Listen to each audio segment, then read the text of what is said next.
ओम श्री वेंकटेशाय नमः। मैं professor S Narayan Raju YouTube channel में आप सबका मैं स्वागत करता हूँ। संत गोस्वामी तुलसीदास जी द्वारा विरचित श्री रामचरितमानस के लंका कांड से संबंधित विभिन्न पदों की व्याख्या की इस श्रृंखला में आज मैं और एक पद की व्याख्या करने जा रहा हूँ। अब मंदोदरी बार बार सलाह दे रहे हैं कि आप प्रभु श्री रामचंद्र जी से वैर मत रखना। इस प्रकार की बातें सुनकर जो विनाश काले विपरीत बुद्धि कौन सुनता है। अब रावण की प्रतिक्रिया हम देखेंगे।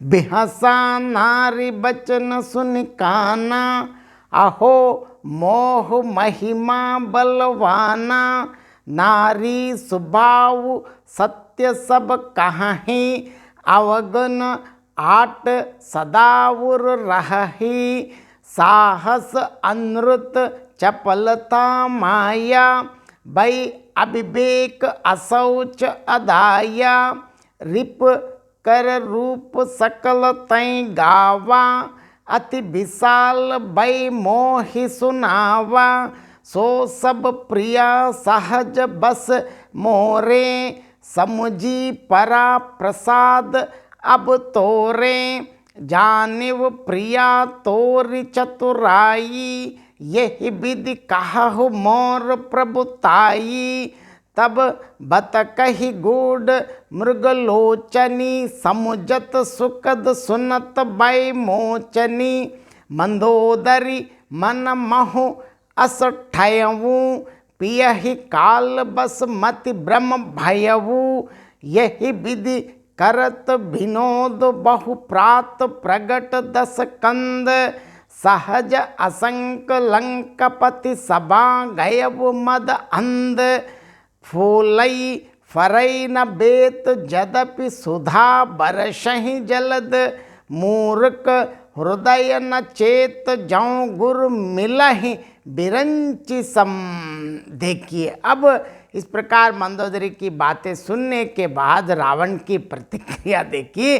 बिहसा नारी बचन सुनि काना, अहो मोहि महिमा बलवाना, नारी स्वभाव सत्य सब कहाही, अवगुण आट सदाउर रही। जो मंदोदरी मतलब रावण अपनी पत्नी के वचन कानों से सुनकर रावण खूब हंसा, ठहाके लगा के हंस रहा है और बोला, अहो मोह मतलब अज्ञान की महिमा बहुत बड़ी बलवान है।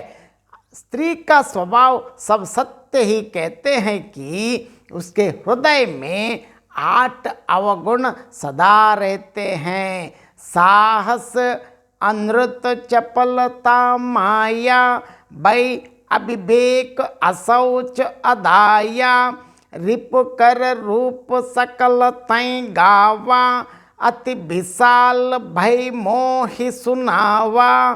देखिए, साहस, झूठ, चंचलता, माया अर्थात छल, भय डरपोकपन, अविवेक मूर्खता, अपवित्रता और निर्दयता।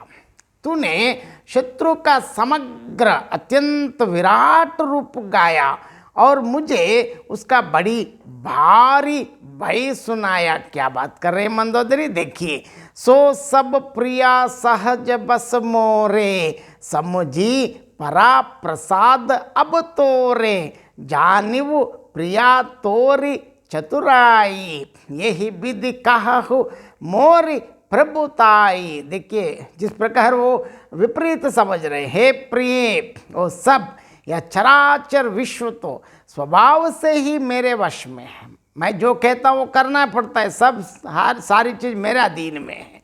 तेरी कृपा से मुझे यह अब समझ पड़ा। हे प्रिय, तेरी चतुराई मैं जान गया हूँ। तू इस प्रकार मतलब इस बहाने मेरी प्रभुता का बखान कर रही है।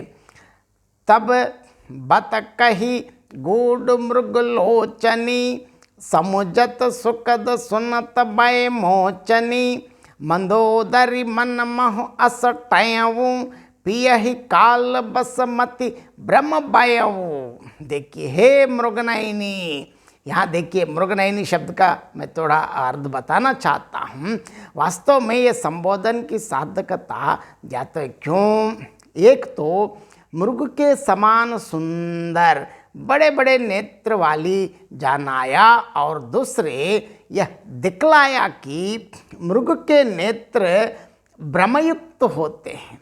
वे रविकर बारी अर्थात मृग तृष्णा को जल जानकर प्यास के मारे दौड़ते हैं। उनकी आंखों में भय भी होता है। यहाँ मंदोदरी को सुहाग जाने का भय है। अब देखिए, तेरी बातें बड़ी गूढ़ रहस्य भरी हैं, समझने पर सुख देने वाली और सुनने से भय छुड़ाने वाली हैं। मंदोदरी ने मन में ऐसे निश्चय कर लिया कि पति को कालवश मति भ्रम हो गया है। क्यों? क्योंकि अब विनाश काले विपरीत बुद्धि हो गए हैं। देखिए, यही विधि करत विनोद बहु प्रात प्रगट दस कंद, सहज असंक लंकपति सभा गयव मद अंध। देखिए, इस प्रकार अज्ञानवश बहुत से विनोद करते, क्योंकि पति पत्नी है, वो पत्नी की बातें तो इस प्रकार उसको ज़्यादा क्यों गंभीरता से लें। और रावण को सवेरे हो गया, तब स्वभाव से ही निडर और घमंड में अंधा लंकापति लंकेश जो रावण सभा में गया।